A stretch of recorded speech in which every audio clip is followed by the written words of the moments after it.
Nobody needs you. Sounds cruel, right? But admit it, you've spent your life convinced that your kindness would open every door. Always willing, always attentive, always giving it your all until one day without warning, they left you behind. They ignored you. They replaced you as if you didn't matter. And the worst part? It wasn't because of something you did wrong, but because of all the good you gave without reservation. The more you tried to help, the more disposable you became. How can kindness become your own trap? Why the more you give, the more ignored you feel? Machiavelli knew it. He understood that power does not come from naivety, but from strategy. And in this video, we're going to unravel that uncomfortable truth. The world often doesn't value unconditional giving, but calculated presence. But careful, this isn't about stopping being good. It's about learning to protect your essence without giving it away. Because limitless kindness turns into an invitation to be forgotten. And here you'll discover how to break that cycle. You didn't notice it at first. When you started giving, you did it from a pure place. You were taught that being kind was right, that being useful would make you necessary, that being there for others was the formula to build strong relationships and be loved. And so you grew up believing that constant presence, emotional availability, and the effort to please were the keys to recognition. But over time, something stopped adding up. Where was that promised respect? Why, despite everything you gave, did you still feel invisible? Why did the people who received the most from you drift away the fastest? The truth is harsh. The world doesn't value giving when it's constant and without demand. What is abundant is taken for granted. And without realizing it, you became part of the scenery. Present, yes, but invisible. Today's society is built on a silent, emotional economy. And like any economy, it works with a perverse logic. Value lies in what is scarce, not in what is abundant. When you give without stopping, without pause, without measure, you lose rarity. And what isn't rare doesn't make an impact. It's not that your kindness has no value. It's that the way you give it devalues it. Imagine a diamond that someone gives every day.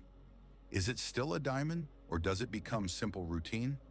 Being good when you don't know how to modulate that goodness makes you predictable. And what's predictable is easily replaceable. In a world that idolizes novelty, emotional intensity, and mystery, you, with your constancy, your tenderness, your unconditional giving, became an emotional object without surprise. And here is where the conflict is born.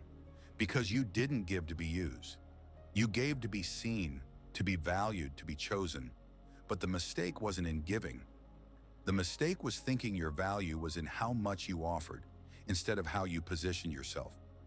Being always accessible in the eyes of many equals having no limits. And in a world ruled by subtle power dynamics, those who don't set boundaries don't command respect. Remember that time you said yes when you wanted to say no? Or when you were there for someone who later forgot you without remorse? It wasn't your kindness that worked against you. It was the lack of strategy in showing it. Constant presence without calculated absence destroys desire. And you were pure presence. You were there before you were called, helped without being asked. And without knowing it, you became a functional extension of others, not a being with your own weight. And here enters Machiavelli. Not as the villain caricatured by history, but as the thinker who understood a truth that hurts. Respect is not born from affection, but from the perception of power. And power is nothing more than the ability to control when you are present and when you are not, when you give and when you retreat. You always gave. You never retreated, and that, in the unconscious minds of those around you, placed you in a position of emotional servitude. Not because you were one, but because you didn't know how to mark the space where your giving ends and your value begins. The world doesn't discard good people out of evil. It does so out of habit, because good people, when they don't know how to protect themselves, become part of the landscape. And the landscape, although beautiful, is not missed until it disappears. This chapter isn't meant for you to stop being yourself. It's for you to understand that being yourself, without awareness of the game, is what makes you disposable. Respect is not begged for, it is built. And that begins by understanding that your presence must be a choice, not a guarantee. Impact, not habit. Boundary, not resignation. Because as long as you keep believing that giving everything is what makes you valuable, you will continue being invisible to those who only learn to value what they fear losing. They told you that being good was enough, that if you were consistent, generous, and accessible, the world would repay you with gratitude for what you gave in commitment. But nobody explained to you how the collective subconscious really works, how beneath that surface of good intentions, a brutal system beats, the system of emotional hierarchy. Emotional hierarchy is that invisible structure that defines how much someone is worth to others, not because of their essence, but because of the perception they generate. And in that system, accessibility doesn't place you at the top, it places you at the bottom. Why? Because in the emotional world, just like in Machiavellian politics, value is directly related to the ability to maintain the power of choice. And someone who is always available has renounced that power. The one who isn't desired becomes a tool. Machiavelli didn't write about emotional relationships, but he understood something that applies to any human bond. Being loved does not guarantee permanence. Being feared, or rather being perceived as indispensable, does. But the key word is not feared in the literal sense. It is irreplaceable. It is mysterious. It is coveted. And what is coveted is never what is abundant. When someone is always there, the brain of the one receiving them stops processing them as something valuable. A devastating psychological phenomenon emerges: hedonic adaptation. Once the other becomes used to your presence, your kindness becomes background noise, and over time, nothing. Think about this. The song you love the most, if you repeat it every day, it starts to lose its strength. The scent that initially overwhelms you eventually fades if you live with it. Your mind filters what is always there and only reacts to what appears or disappears. That's how the world ends up discarding good people. Not because they are not valued, but because their unconditional giving deactivates the mechanism of desire. And in an environment ruled by the law of emotional supply and demand, what doesn't require effort doesn't make an impact. This process, cruel as it may seem, is not always conscious. People don't wake up thinking, I'm going to ignore the one who gives me everything. They just do it. Because the system that regulates our emotions favors what is scarce, what demands effort, what requires attention. And here enters another Machiavellian dimension: utility. The human being, even without admitting it, tends to connect through the logic of benefit. Not necessarily material benefit, but emotional, symbolic, functional. And when you give without conditions, without pause, without limits, the other person doesn't have to do anything to keep you. They don't invest, they don't make an effort, they just receive. And the brain, not registering effort, doesn't activate gratitude. It activates habit. And habit, like everything in excess, bores, saturates, wears out. Then comes the silent discard, without guilt, without scandal. One day they no longer respond the same way. One day the message goes unanswered. Another day someone else takes your place. And you ask yourself, what did I do wrong? But you didn't do wrong. You did everything too much. And you did it without strategy. Machiavelli defended the idea that the prince should learn not to always be good, but to appear good when convenient. Why? Because those who give themselves entirely are left without protection. And you in your purity were noble, but naive. You were necessary, but not rare. And that, in the ruthless logic of desire, made you easily replaceable. You were necessary, but not rare. And that, in the ruthless logic of desire, made you easily replaceable. Excessive accessibility generates a kind of inverted power, not strengthening your place in others' lives, but weakening it. Because what doesn't impose presence leaves no mark, and what leaves no mark disappears without resistance. And you know what's most devastating? The more ignored you feel, the more you try to give. You believe the problem is not having done enough, so you double down. You become more available, more attentive, more good. But that only accelerates your disappearance. The cycle is perverse. You give, you are ignored. You give more, you are discarded. And nobody tells you. Nobody warns you that your goodness in that format is seen as weakness. That total, unpaused, unstrategic giving turns into a trap you build yourself. This chapter is an invitation to break that logic, to look at reality with the eyes of someone tired of being scenery, to understand that the solution isn't to stop being good, but to learn when to disappear to be valued again, and above all to comprehend that respect comes from what isn't easily obtained, because the one who is always there is the first to be forgotten. If the emotional world worked by the rules of idealism, the good would always win, kindness would be recognized, giving applauded, and love would be enough. But that doesn't happen because humans, even in their most intimate ties, respond less to morality and more to perception. And Machiavelli understood that perfectly in his best-known work, The Prince. He isn't trying to build a just world, but to explain how the real world works, unembellished, unromantic, without should, just raw survival strategy. And one of his most brutal truths is this: it is safer to be feared than loved if you cannot be both. This doesn't mean becoming a tyrant or practicing cruelty for pleasure. It means that respect doesn't sprout from affection, it sprouts from limits, from control, from image management, from distance, from the art of maintaining mystery. What Machiavelli describes in The Prince's Politics is reflected daily in human dynamics.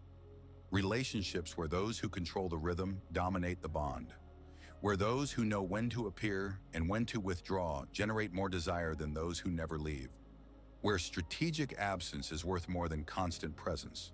And you were the one who never left, the one who always answered, the one who was there even when not called, the one who, instead of regulating presence, gave everything until you lost value. Machiavelli wasn't interested in being fair. He was interested in being lucid, and his lucidity led him to detect what few want to accept. The perception of power is more powerful than real power, because others don't respond to your essence, but to how they perceive your essence. And if they perceive you as someone who doesn't set boundaries, who's always available, who gives without measure, then, even if you are valuable, you don't seem valuable. And what doesn't seem valuable is discarded without guilt. Here enters psychology. Our mind isn't designed to admire what is always at hand. It's designed to protect itself from loss, to intensely value what it perceives as unstable, scarce, fragile, what can be lost. Machiavelli knew this. The ruler who is unpredictable, not erratic, but calculated, maintains control. The one who reveals all their cards loses, and you, in showing always your availability, gave away your strategy. Emotional power isn't in how much you give, but in how much you can withdraw without losing the connection, in your ability to make yourself missed without hurting, to disappear without being punished, to be there without being absorbed. This is the Machiavellian paradox. Whoever wants to be indispensable must know how to be absent. And that isn't achieved by being less authentic. It's achieved by being more conscious. If you don't guide others' perception of you, they will build it for you, and almost always downward. Because the human brain is wired to take advantage of what is free of cost and to ignore what doesn't require effort. So how do you apply this without becoming a mask? By understanding that your essence shouldn't change, but your strategy should, that your kindness shouldn't disappear, but its urgency should, that your giving shouldn't die, but should learn to be conditional. The world is not fair, but it's not blind either. When you position yourself intelligently, the same goodness that was ignored becomes magnetic. The important thing isn't to feign coldness, it's to learn to uphold your silence, to say no without guilt, to withdraw without anger, to regulate your presence so that your absence also speaks.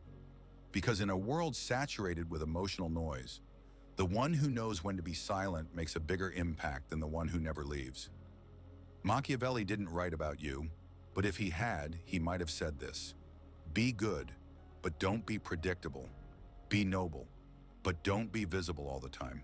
Be you, but learn to protect yourself. Because whoever doesn't control their image loses their power, and whoever loses their power ends up forgotten, even if they've given everything of themselves. You did it with love, with desire, with full giving. There was no calculation, no hidden agenda, only the genuine impulse to care, help, be there. And yet you're reading this because something failed. Because despite having given everything, you stopped being needed. Or worse, they made you feel like you were never needed. Does that sound familiar? That friend you always listened to, but who disappeared when it was your turn to speak. That partner who one day simply stopped looking at you as before, even though you never stopped giving love. That family member who only reaches out when they need something and forgets you the rest of the time.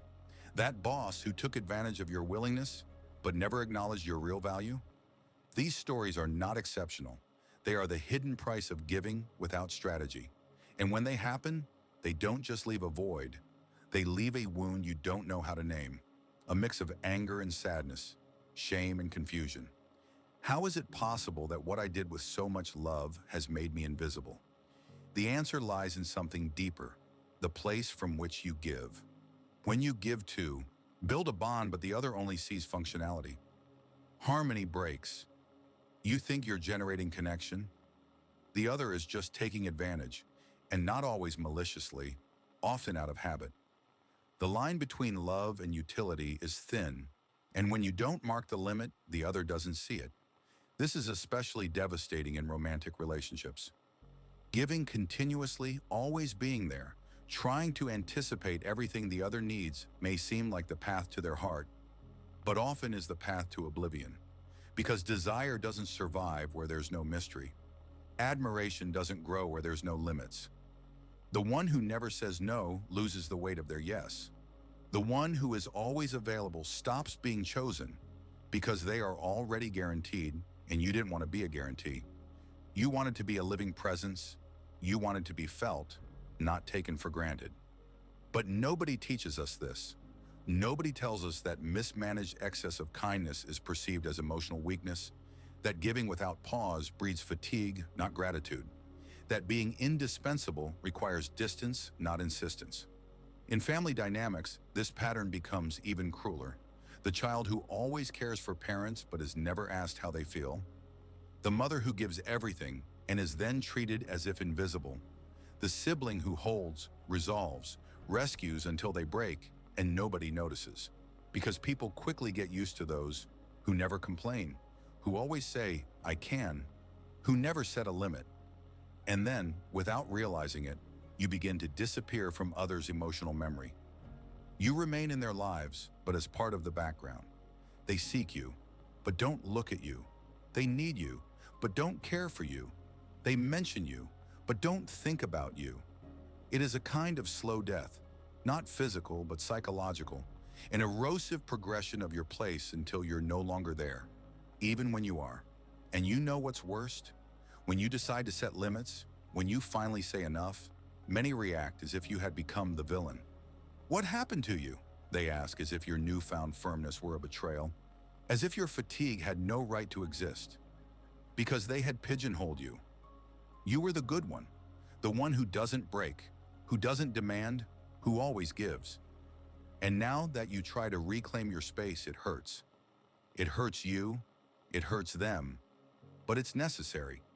This chapter doesn't seek for you to hate those who failed you. It seeks for you to understand the invisible logic that allowed it. Because only when you recognize how you got lost can you begin to recover yourself. The solution is not to harden yourself, it's to learn to doze, to understand that your emotional presence needs to have weight. Not through artificial scarcity, but through value awareness.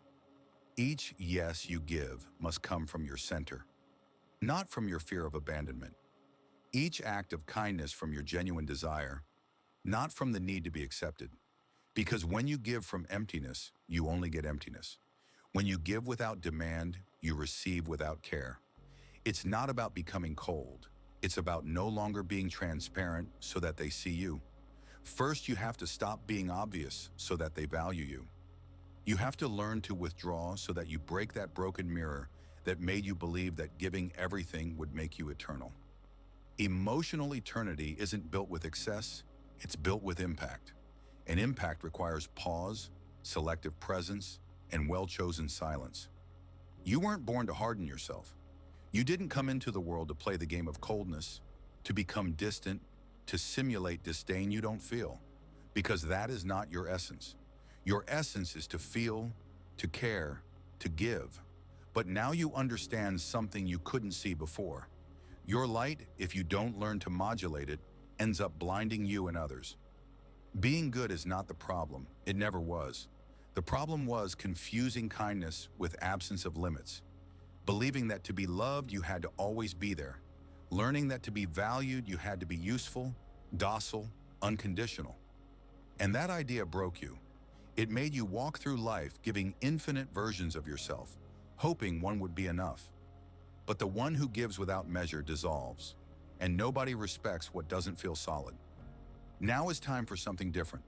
Not to give up who you are, but to claim your right to be good from a place of power. What does that mean? It means you can continue to be empathetic, but not a free territory for others' emotional invasion. That you can be there, but not always. That you can give, but not everything. That you can love, but also withdraw if that love erases you. Strategic kindness is not a betrayal of your authenticity. It is an evolution of your consciousness. It's looking at the world as it is and deciding, with full lucidity, how and when to offer the best of you. Because not everyone deserves your complete version.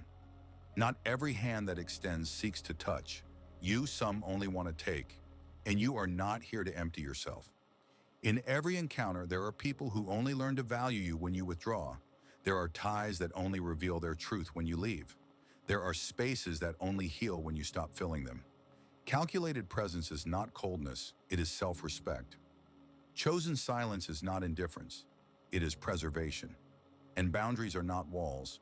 They are doors you decide when to open. The key is to reverse the axis. Stop giving to be accepted and start giving because you accept yourself. Stop seeking belonging and start inhabiting yourself. Stop waiting for approval and start exercising judgment. Because the paradox is this: when you prioritize yourself, you begin to generate the kind of respect you always long for. When you withdraw, you begin to be missed.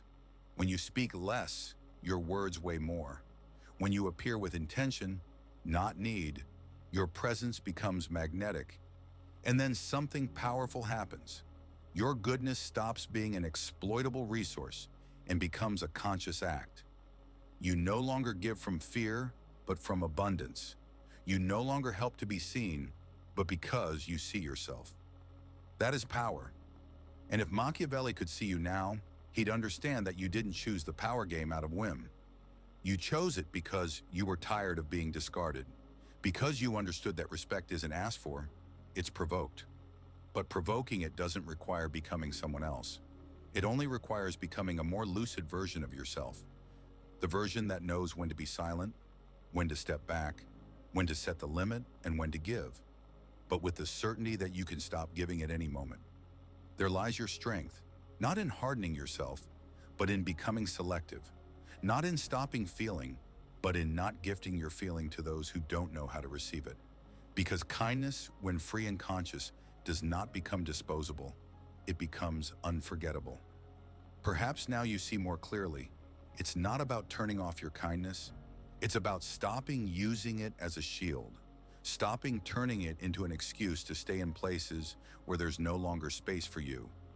The world can be hostile, yes, but you did not come into this world to beg for recognition.